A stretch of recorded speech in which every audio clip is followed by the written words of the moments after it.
ప్రతి భావజాలాన్ని చెరపట్టి ఎక్కడికి తీసుకురావాలి? నీ రాజు కాళ్ళ దగ్గరికి తీసుకొని రావాలి. That is what you need to do. అది నువ్వు చేయాల్సిందే. హల్లెలూయా. నీ పని అది, నీ పని అది. ఒకవైపు హలాలా అంటారు, ఇంకొక వైపు హలాలా అంటే వాళ్ళు వేసుకునేటటువంటి బుర్కాలు, నికాబు, హిజాబు వగైరా వగైరా.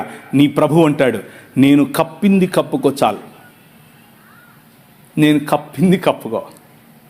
కొన్ని సంస్కృతులు నువ్వు విప్పు అంటాయి, కొన్ని సంస్కృతులు నువ్వు కప్పుకో అంటాయి. నీ రాజు అంటాడు, నువ్వు ఎలా ఉన్నా నా బిడ్డవే. హల్లెలూయా. నువ్వు యూరోప్లో పుట్టావా, అక్కడ దుస్తులు వేసుకున్నావా, నా బిడ్డవే.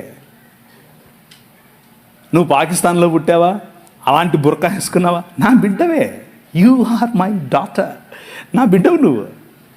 నీ రాజు కథ వేరు, ఈ రాజ్యాల కథ వేరు. దయానంద సరస్వతి గారు ఒకరోజు అన్నారు, నీకు గనక ఒకరోజు కాదు, ఆయన వేదాలకు వ్యాఖ్యానం రాశాడు. వేదములు మాత్రమే నమ్ముతాడు ఈయన. ఈయనేమన్నాడు అని అంటే,